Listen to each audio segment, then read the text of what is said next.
The former Vice Chancellor of the Copperbelt University of Zambia, Naison Ngoma. Dr. Ngoma has been the longest-serving Vice Chancellor for the University of, Copperbelt University. We will delve into many issues in his life, like we do always on our program. We review Zambia at 60 through his lenses, as he tells us his life, where he was born, what he has done over the years, his life to academic, his life to civil society. Dr. Ngoma, welcome to today's Conversation podcast. Thank you. Sir, many people know you in your last stint as Vice Chancellor of the Copperbelt University. You were very instrumental in many and in trying to resolve the issues at the university. We'll come back to that later. Just tell us, who is Naison Ngoma? Oh, very simply, just a young boy who was born in what was then called Southern Rhodesia in 1954 on the 13th of August, right, to parents who were Zambian parents working in the Rhodesian railways. Like you were born in Southern Rhodesia? Yes, absolutely, okay. Absolutely. Born in Southern Rhodesia. There were many others. There were a lot of Malawians, a lot of Northern Rhodesians, as it were, right? And I kind of remember, too, recently, yes, somebody saying that Kitwe has a lot of Southern Rhodesian citizens, if you like, right, who were in various compounds in that area. If you go to one of the compounds, there's even an area called Rufaro. Rufaro is to be happy, right? Ah. Yes. And so is that Shona or Ndebele? No, that's Shona. Shona, right? That shows you, that tells you that at one time, these two countries were really intertwined. The three countries especially. Yeah. Yes, the three. Yeah. Nyasaland, Southern Rhodesia, and Northern Rhodesia, because the owners of the economy attracted labor from across the regions. Absolutely. So your father was a migrant labor working for? Working for the railways. Okay. For the railways. And wonderful. so I went to school there. I did my sub A, sub B, and went on up to some standard 5, and then I left, leaving my family behind. I went with another relative to Zambia this time. Right? Mm. It was fantastic getting back to Zambia. Never been to Zambia before. Did not know any language out here. I remember when we arrived in Lusaka, this uncle of mine saying to me when he left me in a bus and said, "Look, you should. If anybody comes here, tell them Pali Muntu Apa." So I said, "What does that mean?" He says, "There's somebody here." So there was. I kept on until somebody else came and said. So when you were in Southern Rhodesia, you learned the local language. What was the local language where you were? That was Shona. That is it was in Mashona land. Yes. Okay. And you didn't know any Nyanja or Bemba? No. Okay. No, none whatsoever. Yeah, none whatsoever. And so after a while there, I came back to Zambia, a few months in Lusaka, and went to Mufulira. Okay. Right? And there I was with my old man in Mufulira, grade 7 at Chankwa Primary School, which, as I understand it now, is a secondary school, right? And did my grade 7, following which I went to the greatest high school ever in this country, Mufulira High School. Right? And, not Munali. Not Munali. I know Professor Tailoka, if he's going to be listening to this, he will be saying, wait a minute, Kantashi is the greatest school, but I agree with him, but I also agree that Mufulira is quite a good school. So I did my, I went up to grade 12, what you call Form 5. I wrote my Cambridge school certificate examinations from there. And after that, waited to get into boarding school, into high school, other colleges now, right? And I then found myself at NRDC for a short while, having applied to Evelyn Horn for journalism. It just so happened that the journalism and livestock science and production at NRDC were being offered on the same day, and I had these acceptance letters. So when I woke up in the morning, I just decided to go to NRDC. So I went to NRDC. 2 or 3 months down the line, because much earlier on, I'd done interviews with the Air Force for flying. And so I received... You also wanted to be a pilot. I wanted to be many things, I think. I think like many youngsters, yes. I wasn't too certain what really I wanted to do. So that's why today, when people ask me and say, or when I ask them, I say, what do you want to do? And they say, I'm not quite sure. I sympathize with them. I say, yeah, okay, no, that's true. You're being honest. I didn't know what I wanted really to do. I mean, even now, I'm not so sure that I wanted to be Vice Chancellor, but that's for another story.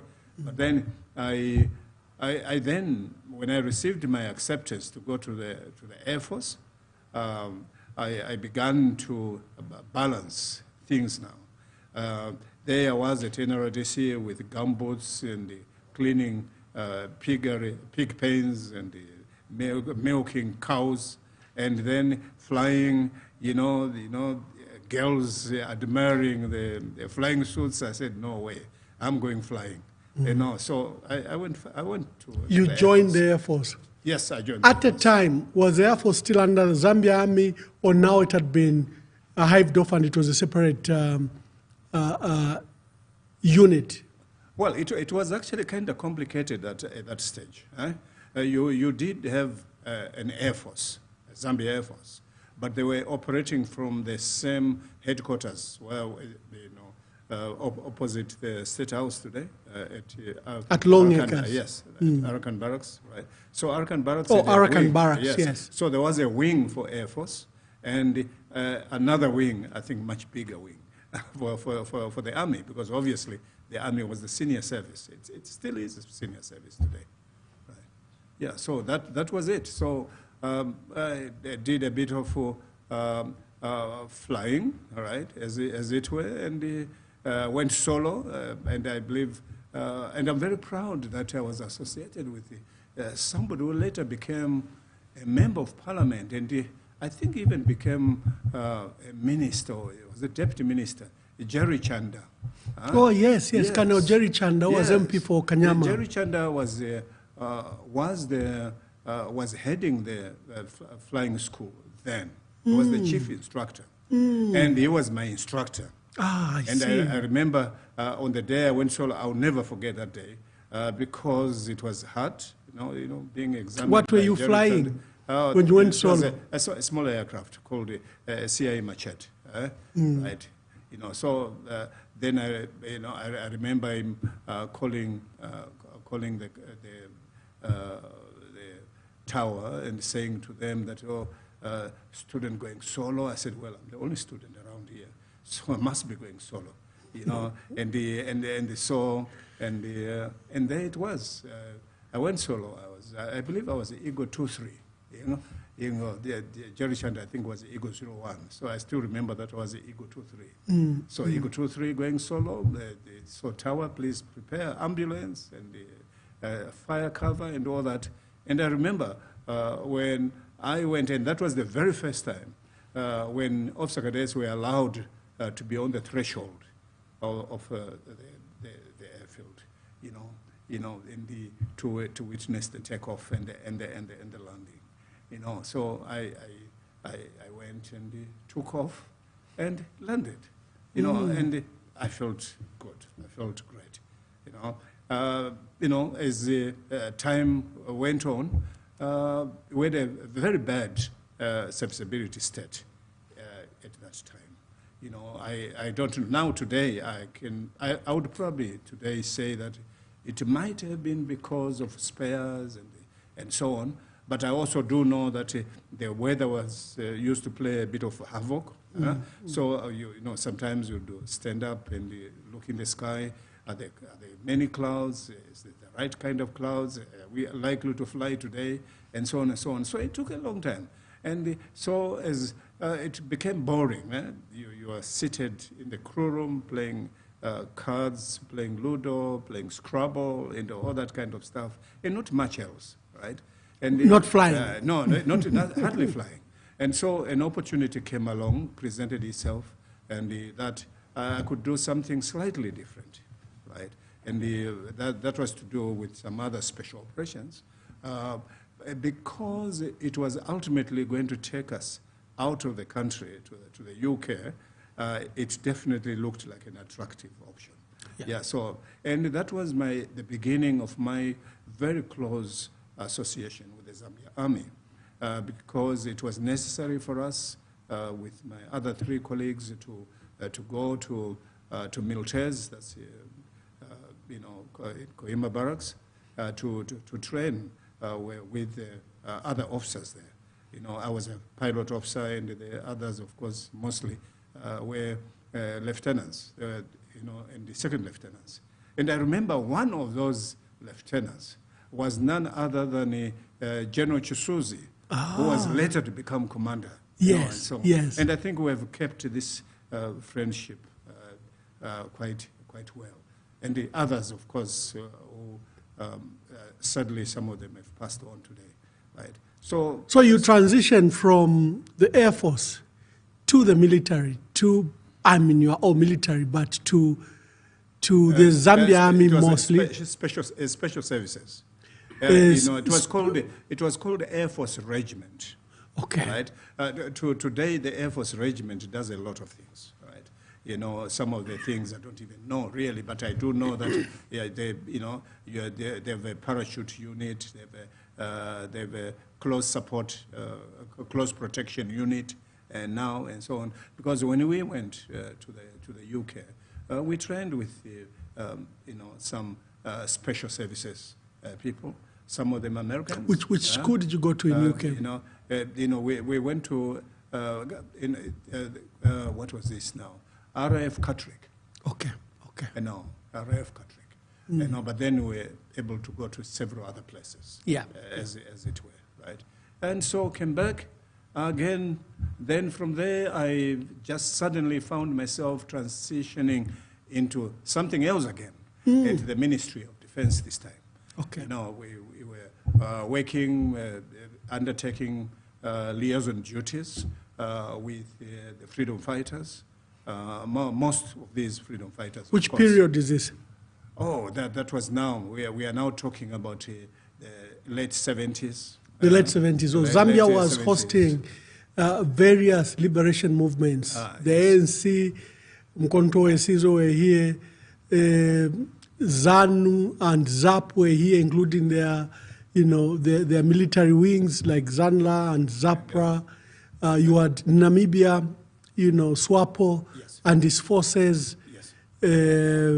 Of course, then for Mozambique and Angola, they had become independent, I think, in 1975, but there were still issues. So then you were put as a liaison officer to these. Yes, I was a liaison officer. To the liberation units. Yes, obviously, very good. You wouldn't win a lottery to know why, because I remember I was born in Zimbabwe, so I could speak Shona fluently. Okay. I think I probably still do speak Shona fluently. So then, and it was important for people like myself to be liaison officers. So that's what I was. So I was a liaison officer for quite a while, experiencing interesting things, some of them horrifying things, such as the attack on Lusaka. Remember when Lusaka was bombed and harassed by special forces? Yes. The forces which even came as far as State House, and during that period I was working in the southern area, southern part, where with the army colleagues, right? And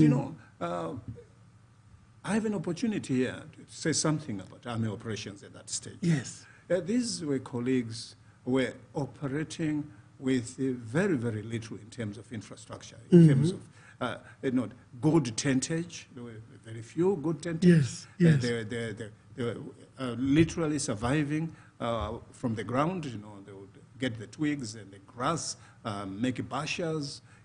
Very committed to defending this country. If you were to consider the kind of hardship. There is a famous book, Professor, called Operation Zambezi, the raid into Zambia. It speaks in glorious terms how the military action done by the Sailor Scouts, Rhodesian security forces, penetrated deep into Zambia and attacked training camps, facilities for who they said were communist terrorists, meaning the ZANU and ZANLA. Right. And as far as in Kumbi, and you're talking about an operation here in Lusaka where they disturbed Lusaka. Yeah. Yes, I remembered two very... So were you serving during this period? Yes, absolutely. In fact, during that time, I was working in the southern sector. My area of responsibility included Chiawa, Chirundu, all the way up to Sinazongwe. And on that day, related to what you are talking about now, okay, Lusaka was attacked, right? And we received some information that, in fact, the Rhodesians and whoever else was assisting the Rhodesians were not too far from where we were in Siavonga. They were in a place called Gwena, right? So I said, okay, so we must go to Gwena. Says, wait a minute, if they are in Gwena. And where is Gwena? Where is Gwena in relation to Siavonga? Further down, but on the shores of the lake. Okay. All right, in the western direction. Right. Now, so it was quite evident that where we were the army to go, towards this particular locality, they were obviously going to be ambushed or something of the sort. They must have mined the routes and stuff like that, right? So we kind of then reasoned that maybe let's confirm this information by going on the water, right? And so there was a coxswain, a policeman. I didn't even get his name, and I hope he's still alive. If I'm alive, he's probably still alive. So then we got on this boat. Yeah. A very slow boat. It wasn't really a speedboat, right? Now, as we were going in the direction of Gwena, and lo and behold, we were confronted by speedboats from the Rhodesian side.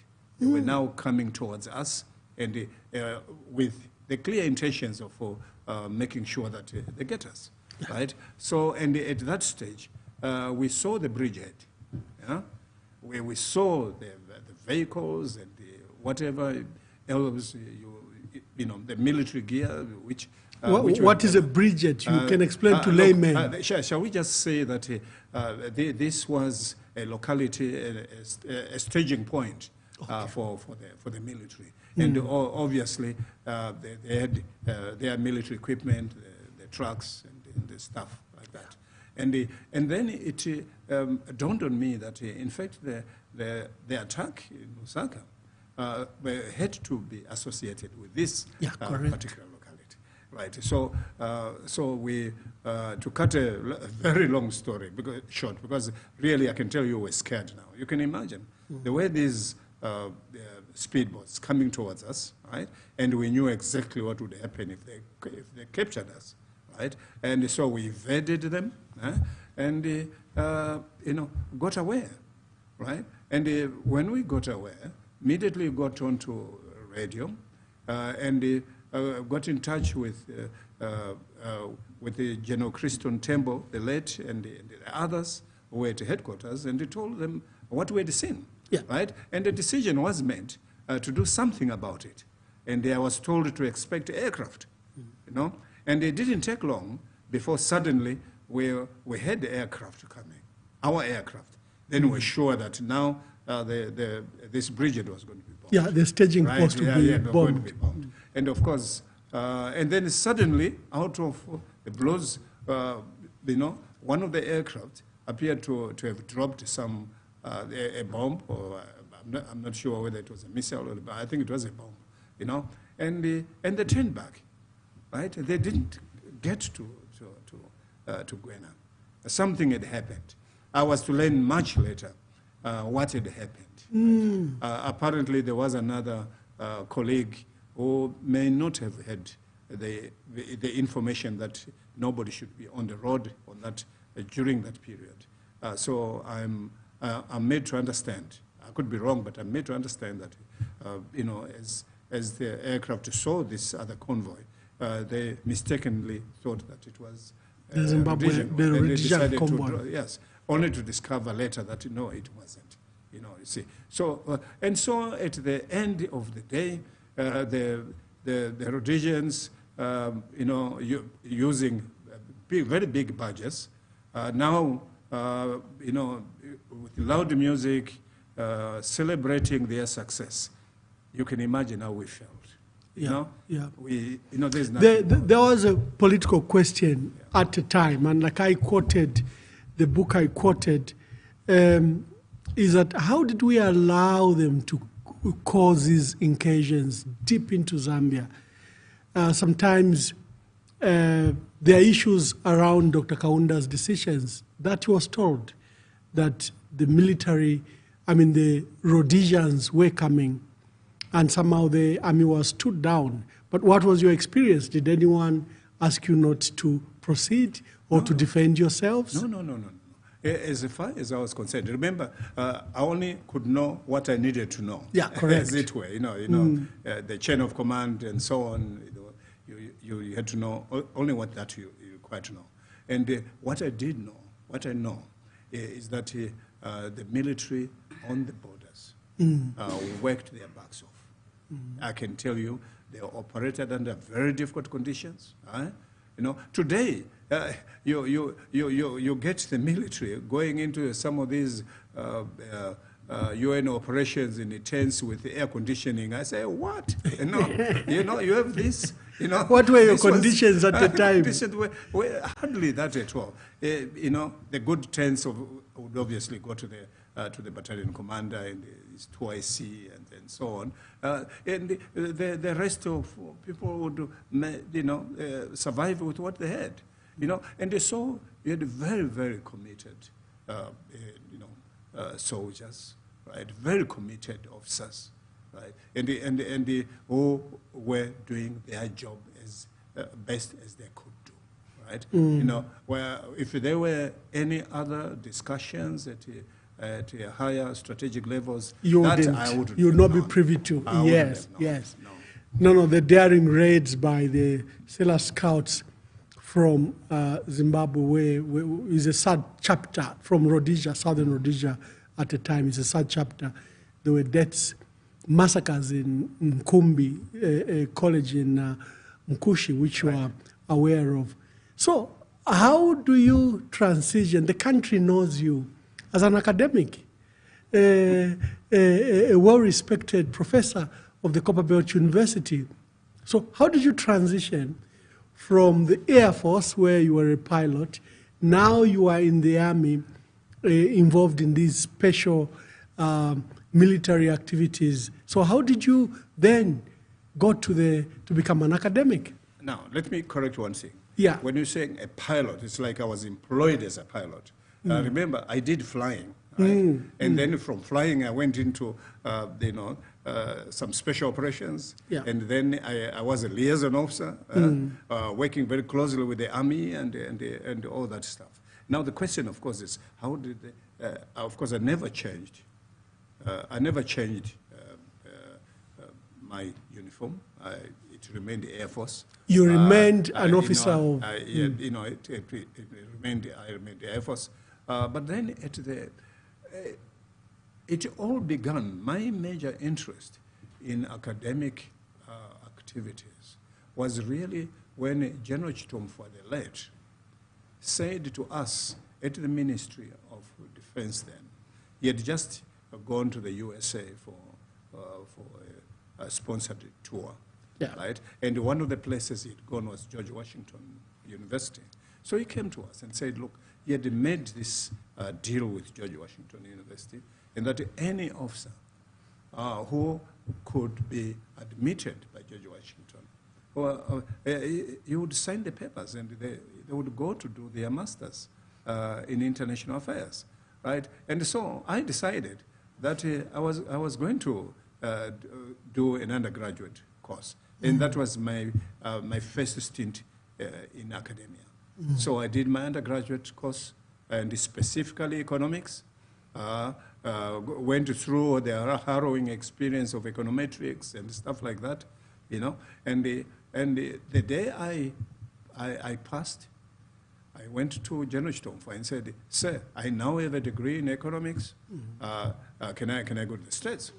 He said, "You apply." I applied and admitted to the George Washington Elliott School of International Affairs, and just when we were about to go, right, less than 12 hours before going, I was told that the trip had been cancelled. I had the money with me, my wife was ready, and we had 2 kids then, they were all ready to move. Ticketing was all done.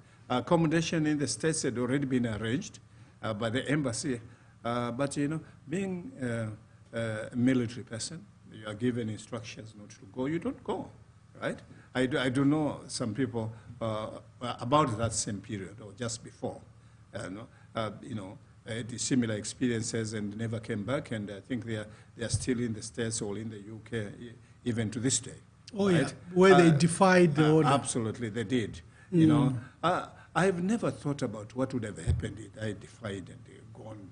You know, look, it was important to just follow instructions. Did you find out why they cancelled at the last minute? I believe when later we began to ask about this, I was told that I think somebody must have made an observation to say, hey, wait a minute, this is a military person. You are sending this military person to the USA, right? Are you mad? Or something, you know, something of the sort. Yeah, the geopolitics at the time, I think. Yes, couldn't figure out. The Cold War and... Yeah, that might have been the case. So anyway, I didn't go to the... And you didn't bother to find out? No, I think we just went on with other jobs. You know, we just continued with the jobs. But then the next stage, what then prompted me to get into academia now, really deeply. Unfortunately, if you recall, you know, Ambassador, there was that infamous solo coup attempt. In 1997. Yes. We'll never forget that.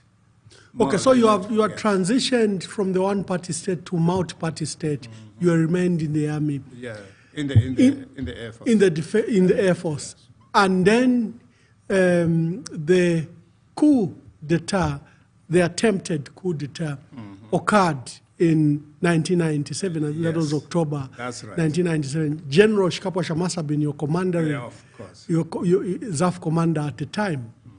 Tell us what happened. How were you affected? You know, this is what happened. It's still a nightmare up to today. It's still a nightmare. We have to relieve it. You know, if you recall, you know, I think that was a solo then. Well, it's not his real name, is it? It was calling out. He says, "Oh, don't worry. You know, this country is going to be okay. You know, you see, they are very smart guys at the Staff College, and so on, who join forces with the others, and this country will be fine, right?"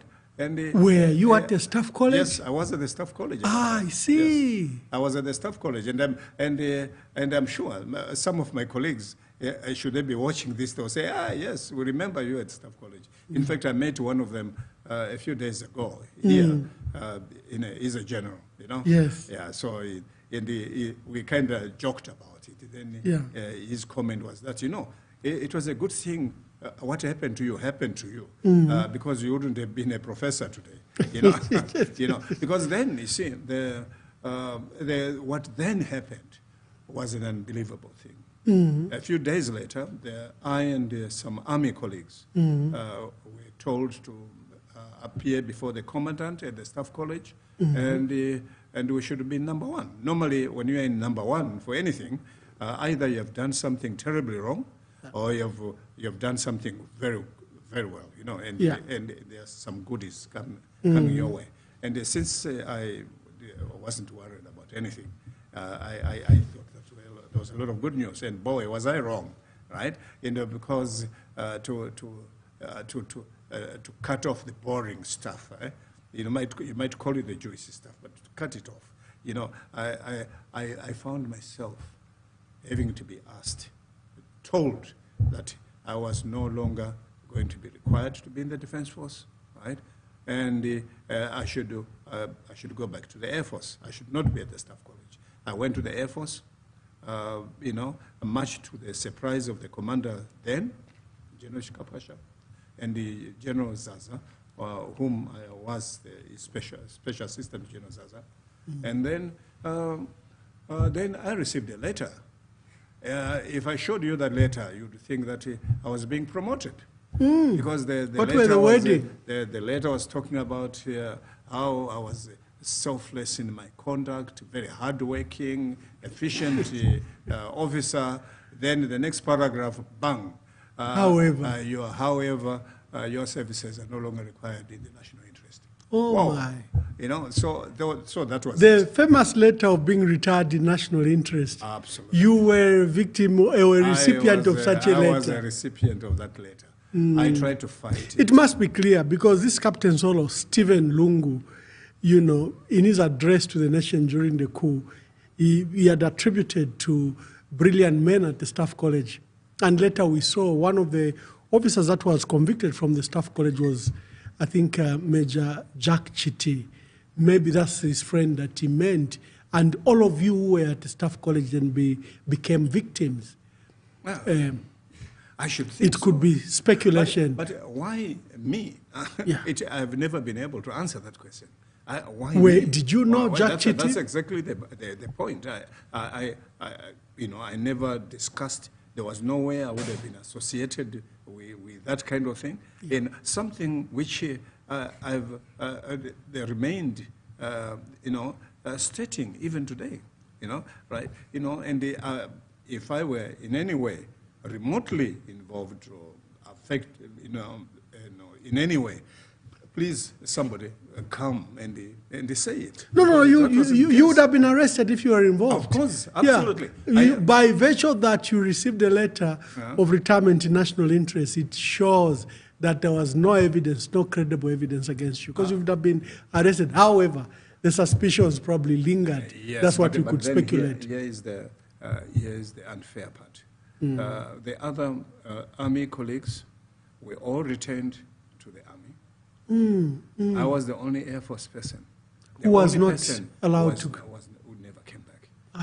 So now, in the minds of anybody else now, they say, there must be something. They say, remember the saying, there is no smoke without fire. Without a fire. But it didn't take long that your commander was also retired. Yes, he was. Honorable General Shikapasha. Yeah. Yes, may his soul rest in peace. And I remember going to him because now I became disoriented, you see. I would wake up at 2 in the morning, 1 in the morning, thinking that it is daybreak, right? Yeah. And then my good wife said, why don't you go and study? You do something else, right? Now you can see the transition to academics. Okay. Yeah, so then I applied to many universities. I applied to the University of Zimbabwe. I applied to a number of universities, including the University of the Western Cape in South Africa. Then the University in the Western Cape admitted me quickly, and I went. We sold part of our property, and I bought a bus ticket and went to South Africa and started my master's degree And guess what my master's dissertation was? Interstate, ISDSC, Interstate Defense and Security Committee.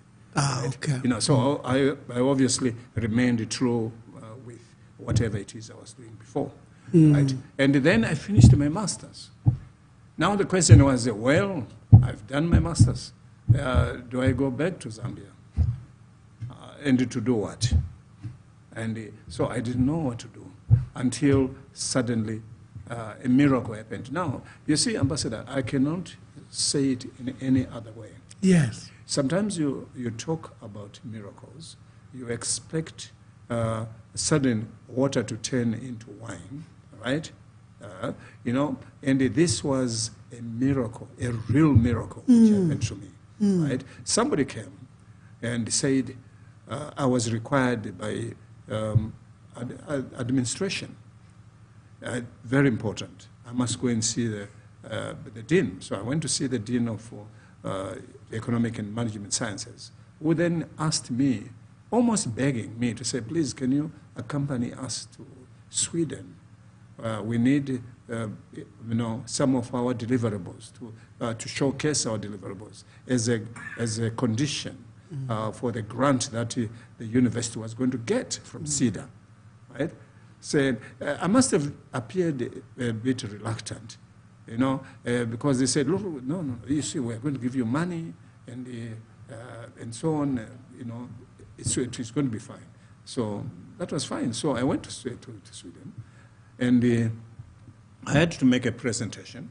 And immediately after I made this presentation, one of the professors came to me and said, well done. What a wonderful presentation by your PhD candidate. So I turned to him. I said, no, sir, I'm not a PhD candidate. And Professor Tapscott said, no, he is a PhD candidate. That was it.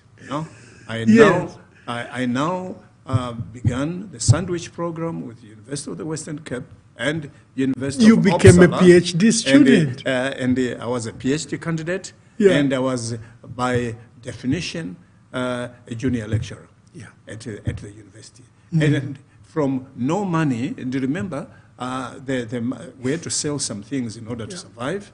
I used to clean classrooms.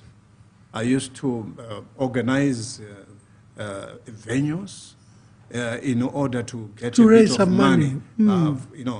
It was a hard life, believe you me. And every time asking myself the question, what did I do to deserve this? Right? And so now suddenly, Lord, the good Lord, had provided a gift to me and my family, and that's what it was. So I was with the university and started teaching. I was teaching first years and second year and third year international relations. And I even taught in the master's program, as well, and so on. And then I graduated and with a PhD, continued teaching until one day I was given an offer by the ISS, the Institute for Security Studies. In Johannesburg? No, in Pretoria. Oh, in Pretoria, sorry. Pretoria. So you can see, now I got into academia. Full time. And then into think tank work. Yeah, right? Because that's what the ISS do. Yes, precisely. And it's natural because then you're coming from defense and security background. Yeah. Yes, I was actually I was part of a team, as a senior researcher, all right? And later, much later now, I became the head of the, security sector governance program. After I'd gone to the African Union, I believe you were at African Union. At yes. Right, where I was there. Which period were you at the African Union? That was before you. Of course. That was before you. Anyway, it was interesting to be at the African Union because my involvement with post-conflict issues. And that's why I've held very strong views about stability in any country, especially in ours. As the expert in post-conflict reconstruction, I was part of the team which developed this document, which up to date, I say is much better than even the UN peace building document. The African Union document is superior. Absolutely. What causes these conflicts in Africa? Many things.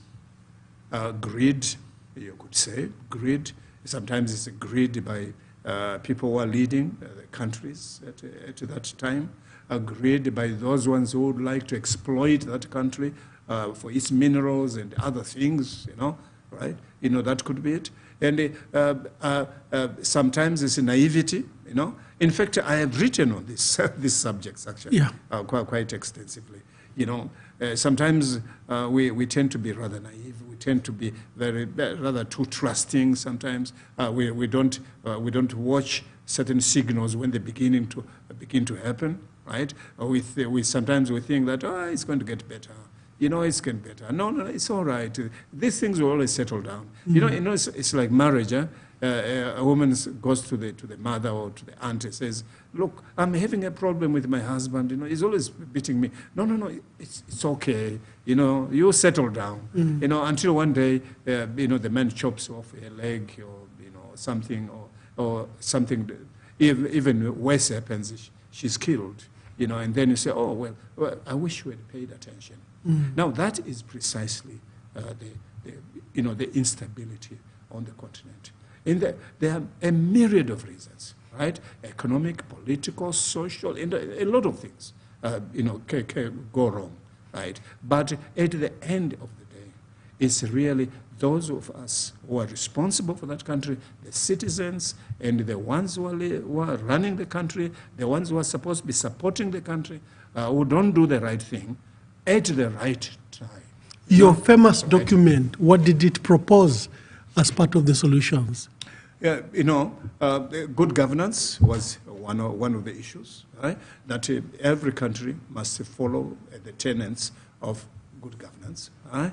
And that, good governance, of course, good enough governance, as the United Nations would argue, right, means that we need to be careful about the way we run the affairs of the state. We need to do that. Otherwise, we go the route of Somalia.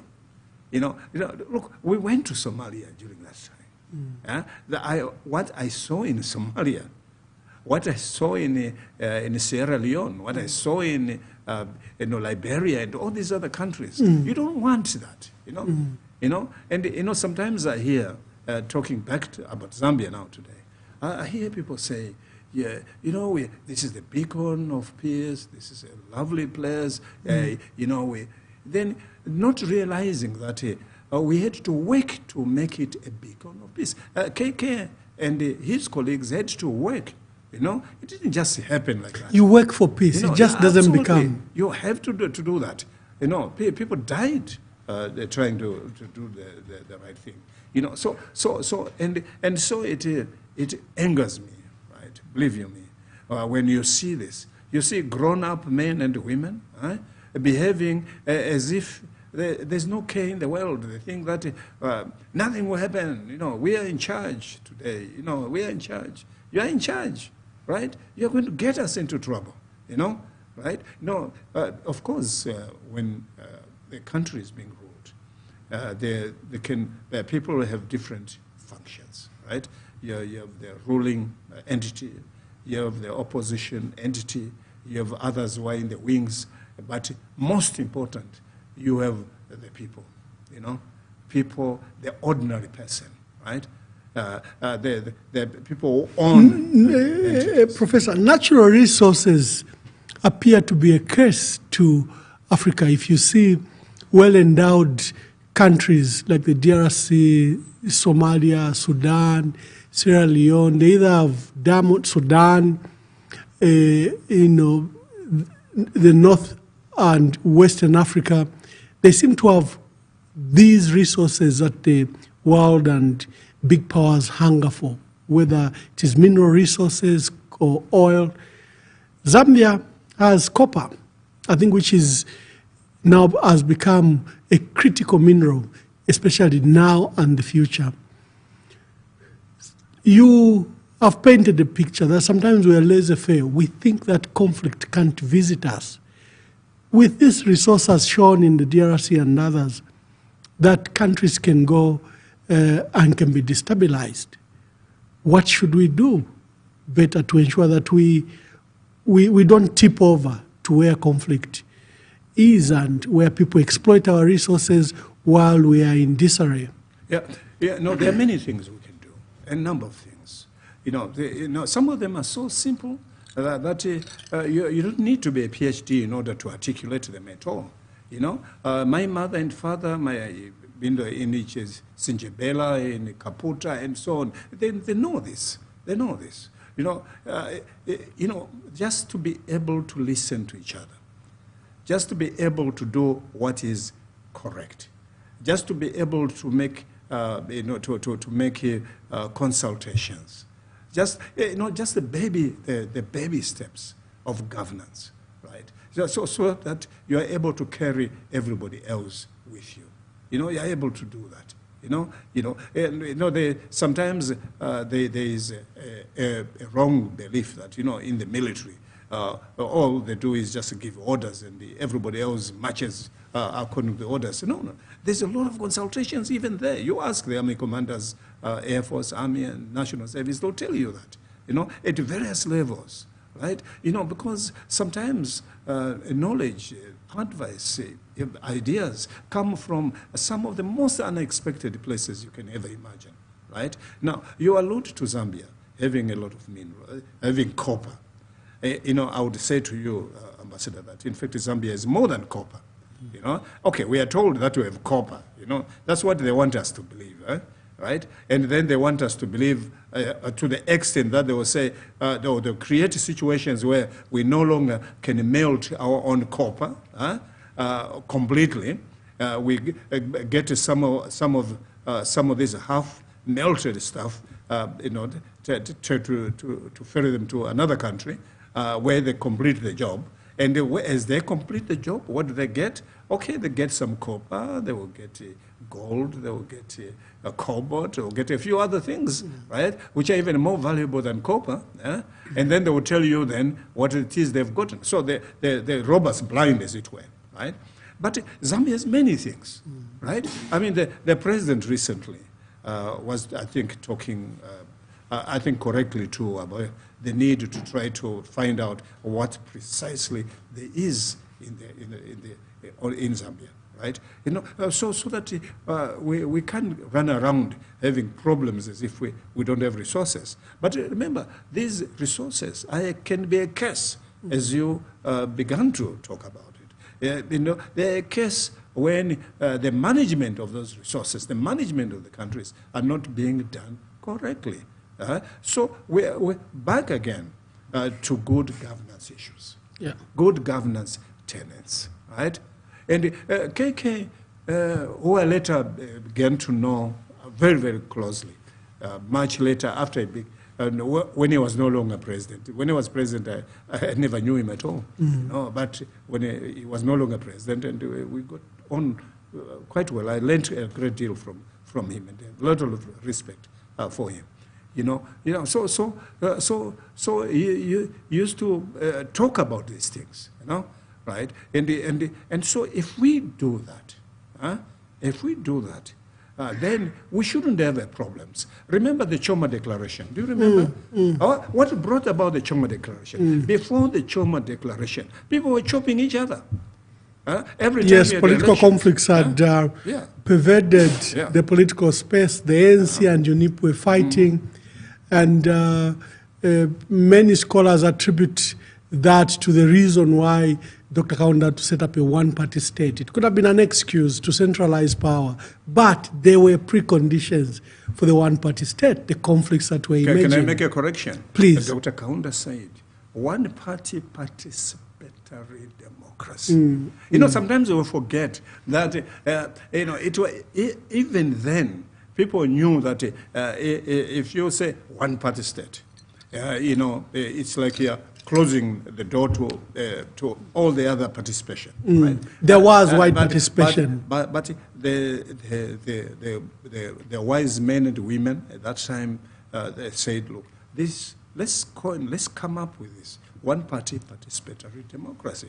In fact, some people have written, and I think people like Professor Gashan Lungu and amongst other writers, they've said that in fact the discussion in the one-party participatory democracy parliament was much more robust than the current multi-party democracy. No, can you imagine? Yes. Yeah, so that's it. Now, I'm not in any way, justifying the excesses that could have emerged. No, we shouldn't do that. But at the end of the day, remember we are talking about how do we run this country with so much resources, and to make sure that all these resources play their part. Eradicate poverty, which I feel very strongly about, right? And